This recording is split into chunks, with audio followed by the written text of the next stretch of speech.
Mga kapinboy, magandang gabi. Alas 7 na ng gabi rito.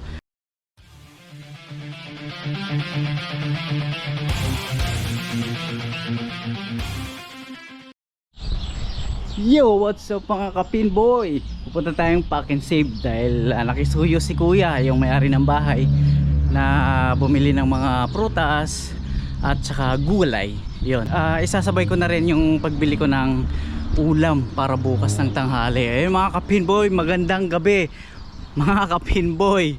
Gabi na, alas 7 na ng gabi rito, 7:05 mga kapinboy, pero maliwanag pa dahil nag-adjust na po yung aming mahaba na po ang araw dito sa New Zealand mga kapinboy.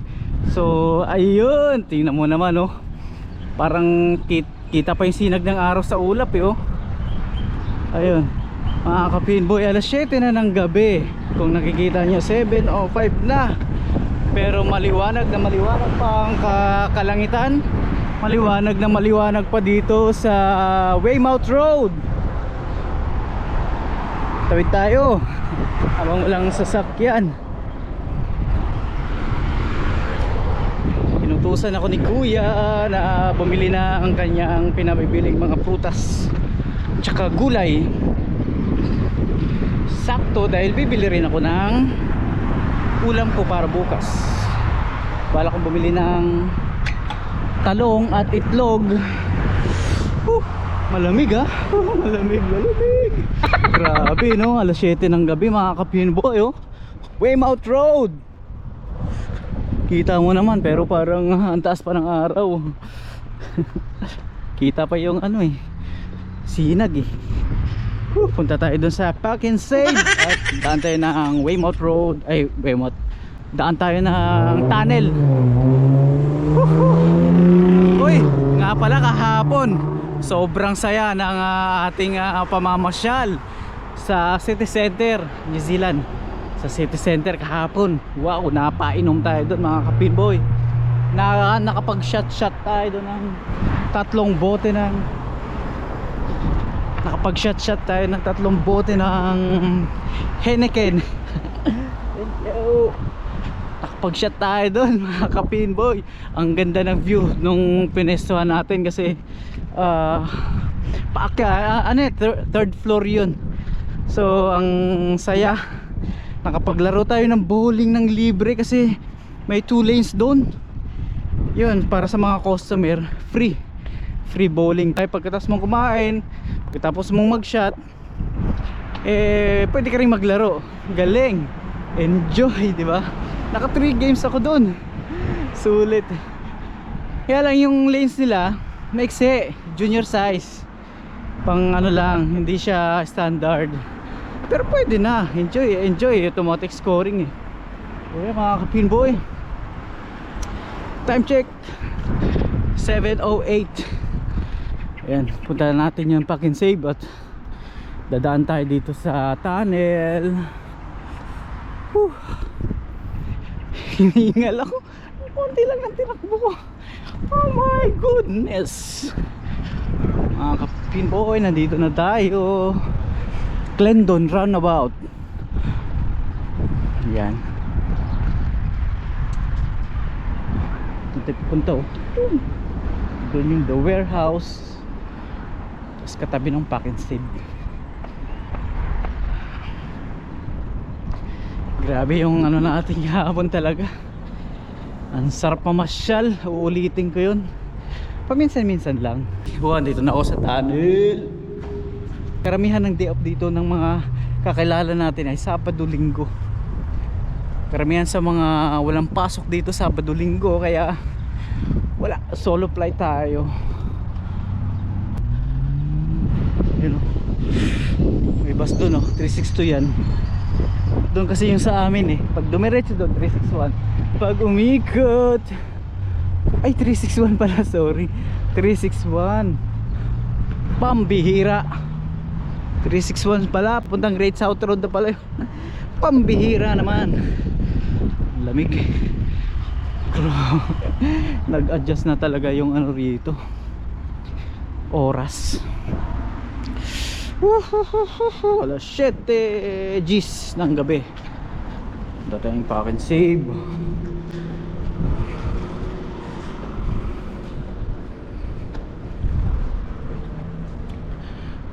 Dito na kaya tayo dumaan sa kabila. Dito na tayo sa kabila. Dito kasi wala lang, parang masarap dumaan dito.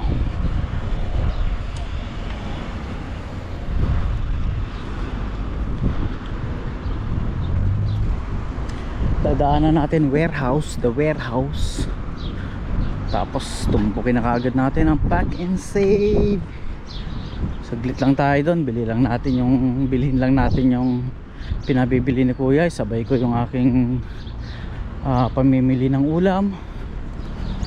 Yun na yun. Uwi na kaagad tayo.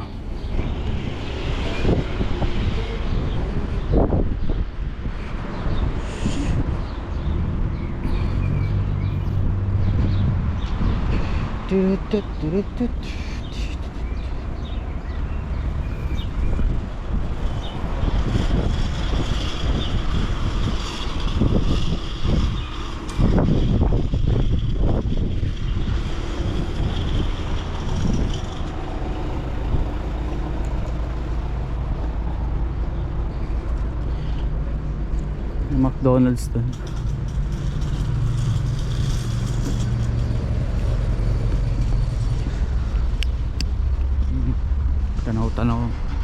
Tanaw ko na.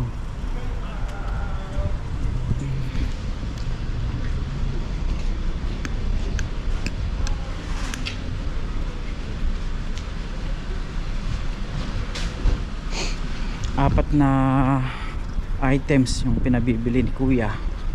Sana hindi ko makalimutan dahil ako'y makakalimutin paminsan-minsan. Yun lang.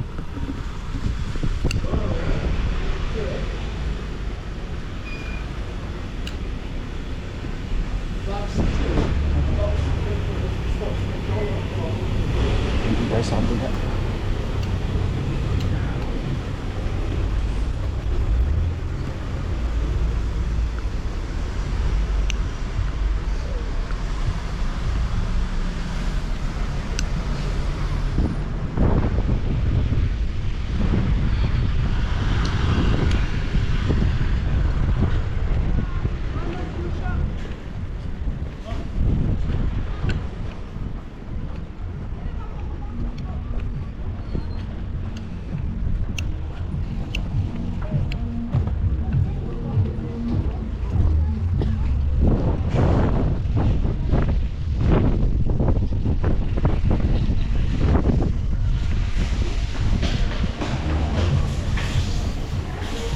Dala tayo ng trolley kasi medyo marami yung pinabibili. Hanapin ko na yung broccoli.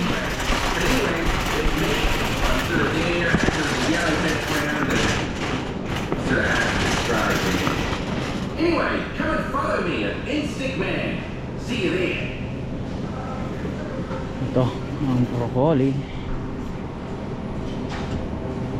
Ayun o. Kuha tayo ng 4 na piraso. Ito yung pinabibili ni Kuya. 4 na broccoli. 4 na broccoli. Mga 4 na pirasong avocado. Puro grapes, walang raspberry. So wala tayong mabibili. Ayan na yung mga pinamili ko, mga ka-pinboy. Yo! Tapos na tayo mamili. Bitbit ko na yung mga pinamili natin kay Kuya tsaka sa akin. Yun, pauwi na tayo, madilim na. Time check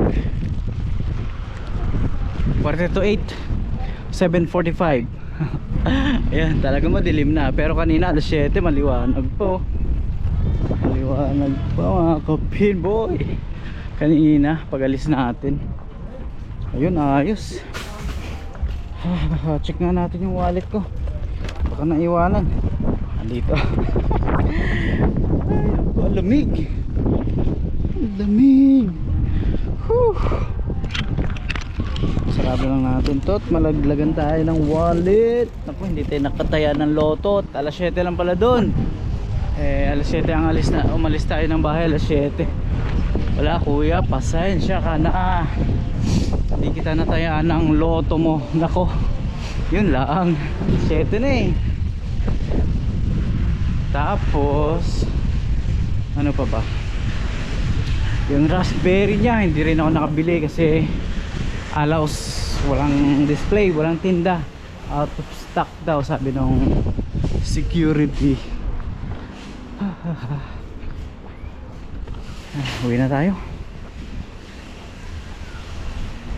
Tapos na tayo mag shopping sa Pack and Save. Tapos na tayo mamili.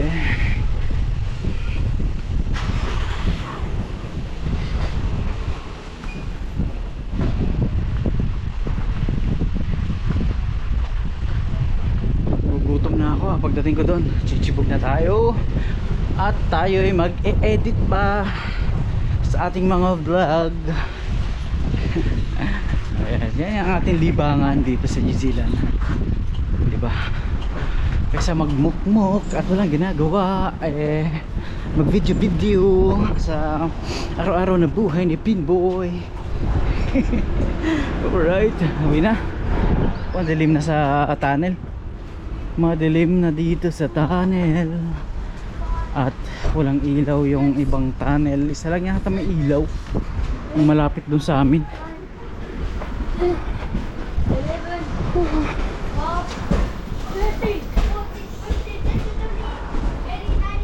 Nakapagdala na ako ng paper bag. Sinurbol ko na. Laging nakakalimutan. 50 cents yata to, 40 cents. Sayang din yun. Nakakarami na ako. Nakakarami na ako ng bili. Naipon na nga dun sa bahay yung paper bag. Ay naku naman, Pinboy. Sayang ang 50 cents. Dilim mo. Walang ilaw dito eh.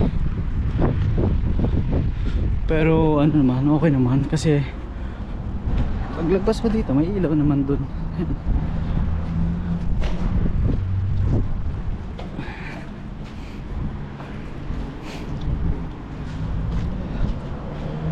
Ayun, may mga poste naman ditong may ilaw. Ayan. Dito lang talaga sa tunnel na to. At dito sa tunnel na to. Pero dun sa tunnel namin meron dun eh.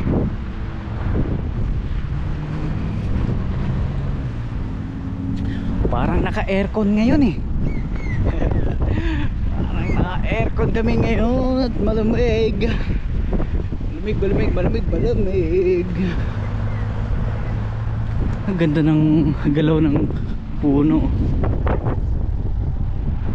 Namumukadkad na ang mga puno.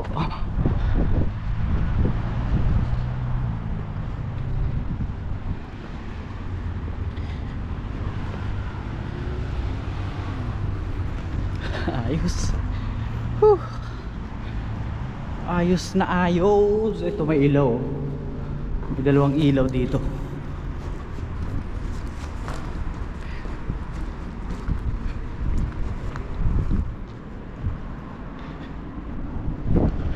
Taob mga ka-Pinboy ang trolley.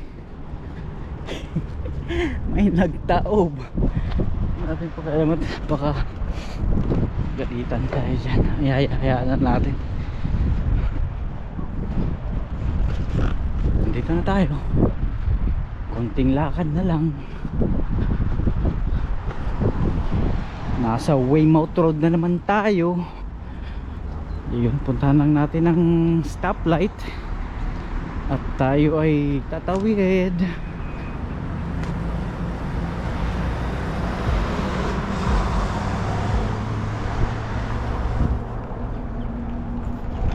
Kita pa ba ako? Madilim na. Madilim na eh. Madilim na ang kalangitan. Naalala ko nung dumating ako ng March, alas 8 maliwanag pa. Alas 8 ng gabi. Unti-unti ito, tinan mo, pahaba ng pahaba ang araw. Kasi nung dumating ako nung March, taka ko bakit alas 8 maliwanag. Alas 8 ng gabi. Ngayon alas 7 maliwanag. Maliwanag pa alas 7 ng gabi. Alright, tawid tayo. Doon pa Excited. Yo, maraming salamat uli sa pagsubaybay, panonood ng aking vlog dito sa buhay ni Pinboy sa New Zealand. At talaga namang nag-i-enjoy ako mga ka-Pinboy. Pero bago yan, tawid tayo kasi may lilikong sasakyan. Maraming salamat po.